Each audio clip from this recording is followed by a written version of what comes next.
Today's story is about loss, healing, and a wisdom so deep it can turn tears into peace. Listen closely, because its lesson is one every heart must learn.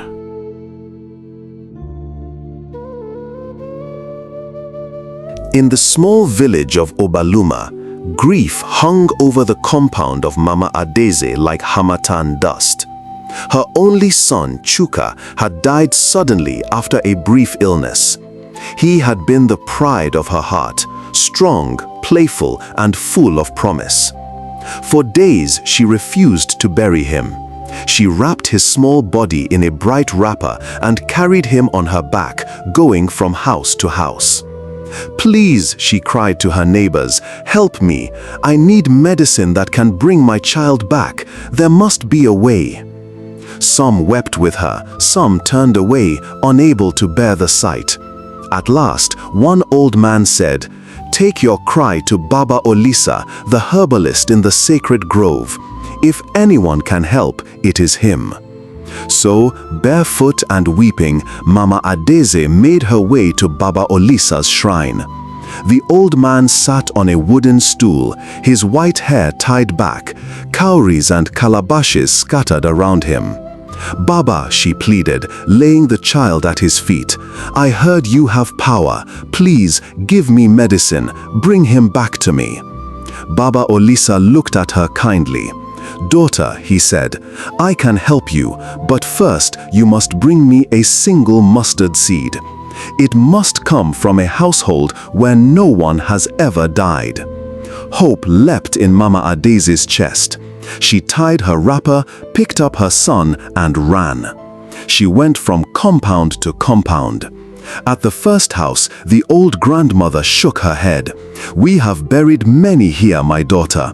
My husband died last year, my first son before that." At the next, a man said, "Death has entered this house many times. My younger brother was taken just last moon." Everywhere Mama Adeze went, she heard the same story. Death had been to every home. By the time she had gone through the whole village and beyond, her feet were dusty, her tears had dried. Sitting under a palm tree, she finally looked at her son's still face. For the first time, she felt the weight of what had happened, not just to her, but to everyone. When she returned to Baba Olisa, she was quiet. She laid her child's body gently on the mat before the herbalist. "I could not find a house untouched by death," she said softly. Baba Olisa nodded. "Now you see what I wished to show you. Death is the visitor that knocks on every door. None can bar it. But you can choose whether to let grief chain you or to release the soul of your son and yours to peace." Mama Adeze wept, but it was a different kind of weeping, lighter than before. She buried Chuka that evening with the whole village around her. From that day, she became known as a comforter.